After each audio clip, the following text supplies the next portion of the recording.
তৃণমূল কংগ্রেসকে band declare করে terrorist organisation হিসেবে ঘোষণা করার দাবি করছি।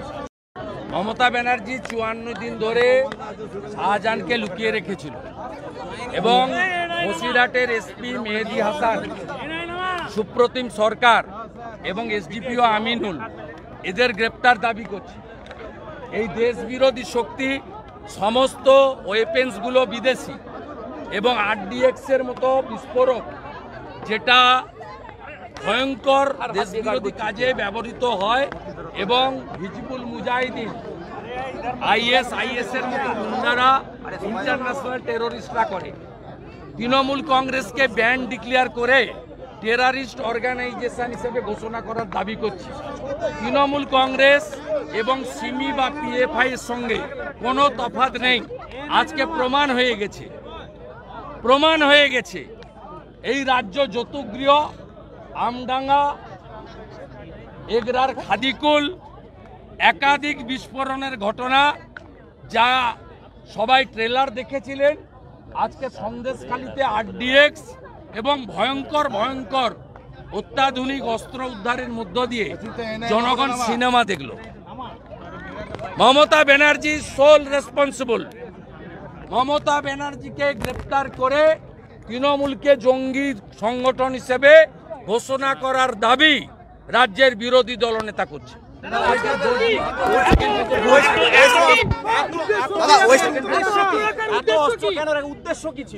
লোককে ভয় দেখিয়ে জমি লুট করা, লোককে ভয় দেখিয়ে অর্থ আত্মসাৎ করা, আর বিনিময়ে পঞ্চায়েত ভোট লুট করো, পৌরসভার ভোট লুট করো, বিধানসভার ভোট লুট করো, লোকসভার ভোট লুট করো, আকাশ রানীকে ক্ষমতায় রাখো আর তার ভাইপোকে মাল কামাতে লুটতে সুযোগ করে দাও। পুলিশ কেন খুঁজে পেল না? কি মনে হয় পুলিশ এতদিন কেন খুঁজে পেল না? পুলিশ নিজে ইনভলভ এটাতে।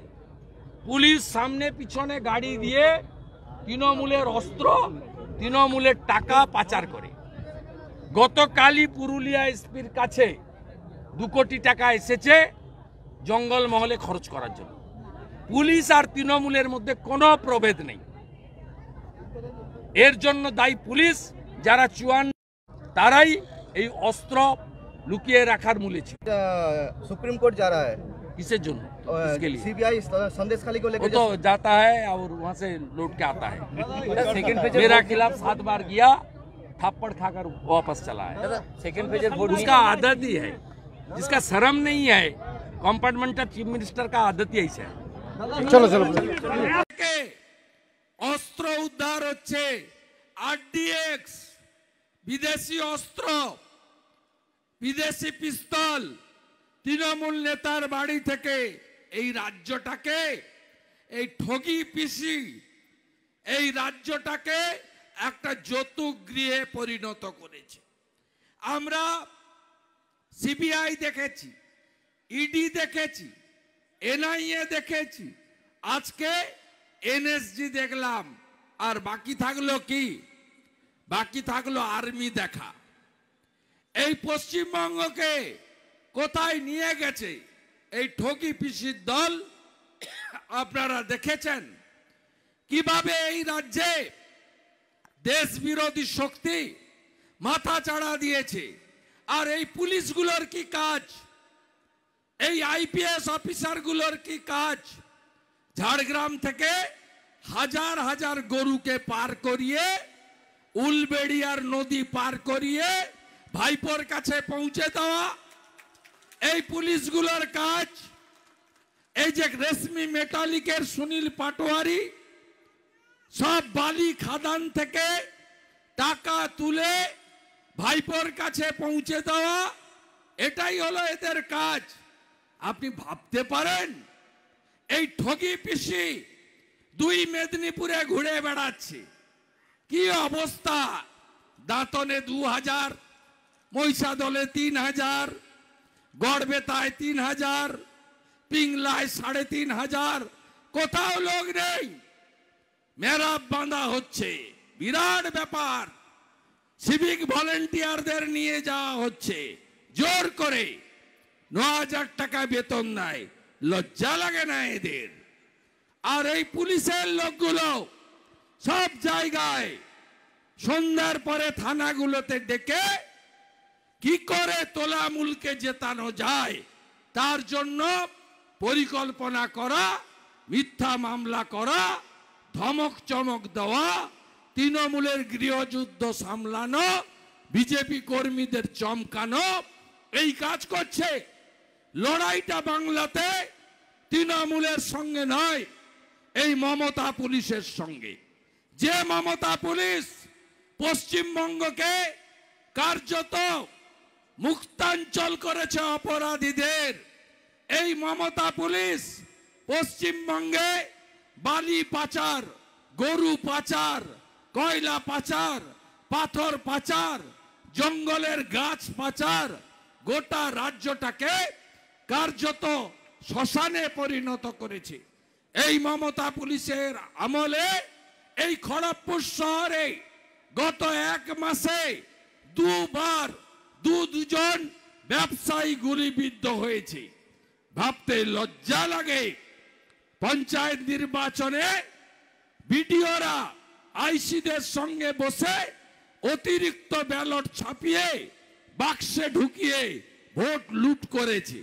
খড়গপুর শহরে আজকে ভোট করুন, ওই হানিফ মিয়ার ওয়ার্ড ছাড়া একটা ওয়ার্ডও ওরা পাবে না, সব বিজেপি জিতবে। পৌরসভা ভোটে চটিপড়া পুলিশ তারা দল বেঁধে লুট করেছে। 1 কোটির বেশি গ্রামের মানুষকে পঞ্চায়েতে ভোট দিতে দেয়নি। ভাবতে পারেন কোন রাজ্যে আছি আমরা? এখানে দেশের সংবিধান, বাবা সাহেব আম্বেদকর আমাকে শিক্ষার অধিকার, ধর্মের অধিকার, বেঁচে থাকার অধিকার সব দিয়ে গেছেন। আপনি রামনবমীর মিছিল করতে পারবেন না। আপনি দেখেছেন খড়গপুর শহরে, গোপালীতে, কলাইকুণ্ডাতে, খড়গপুর গ্রামীণে, কেশিয়াড়িতে সব জায়গায় 22শে জানুয়ারি রামলালার মন্দির প্রাণ প্রতিষ্ঠার অনুষ্ঠান এই পুলিশ গিয়ে আটকেছে।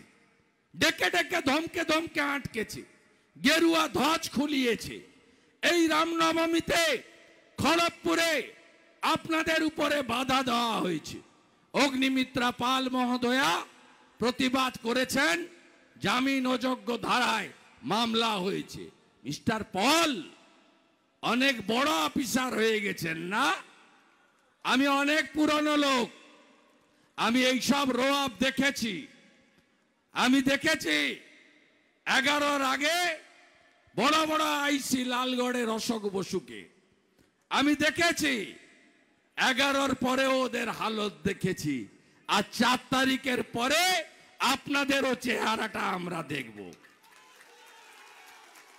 শুনে রাখুন একটা কথা, পৃথিবীটা গোল, চিরদিন কাহারও সমান নাহি যায়।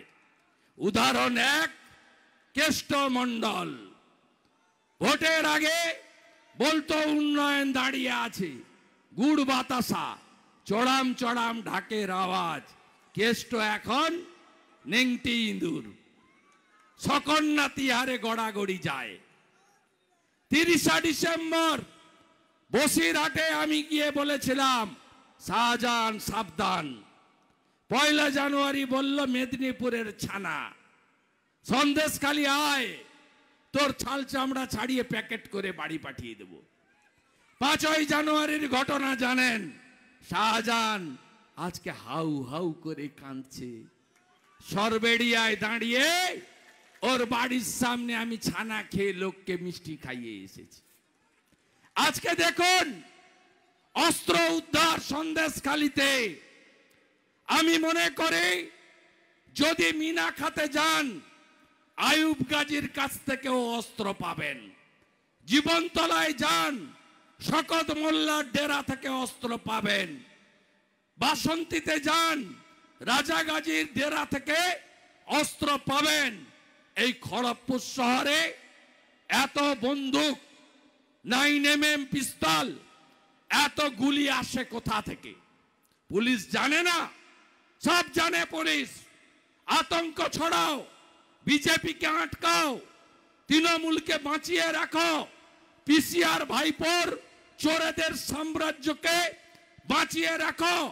যারা চাকরি দোকান খুলে বেচেছে, এই জেলাতে তৃণমূল নেতাদের চাকরির তালিকা যদি আমি প্রকাশ করি, ঘর থেকে বেরোতে পারবে না। 1700 চাকরি গেছে।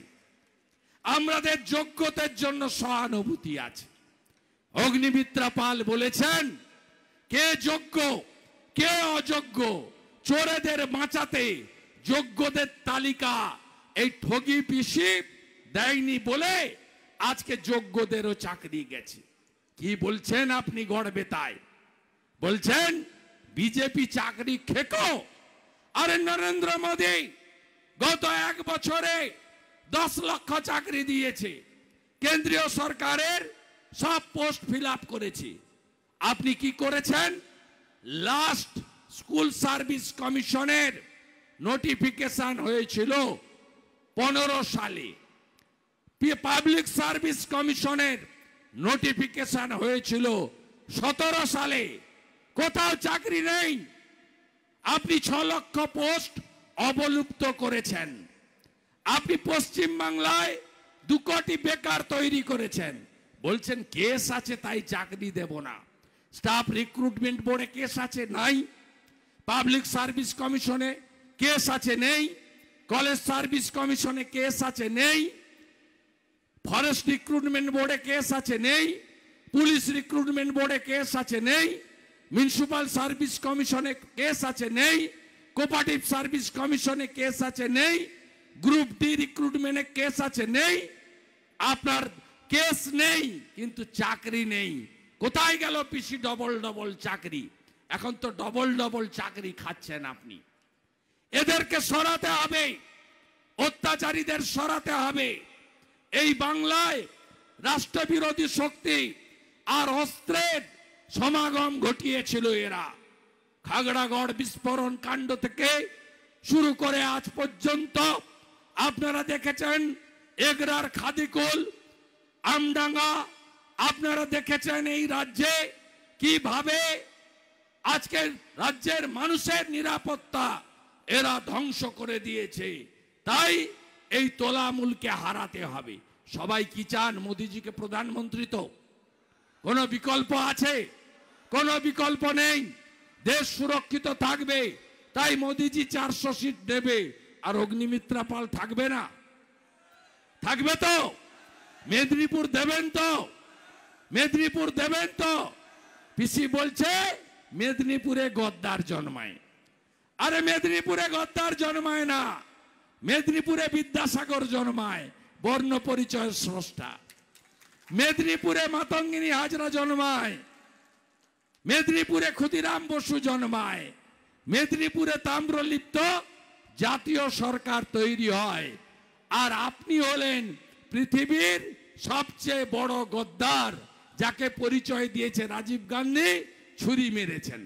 যাকে আশ্রয় দিয়েছে ভারতরত্ন অটল বিহারী বাজপেয়ী, তাকে ছুরি মেরেছেন। আপনি হলেন সবচেয়ে বড় গদ্দার। বলছে বাপ বেটা নন্দীগ্রামে ছিল না। আর আমি বলি মার বেটা নেতাইতে ছিল, মা বেটা ছিল। 2011 সালের 7ই জানুয়ারি সকাল 10টায় আমি গিয়ে লাশ কুড়িয়েছি।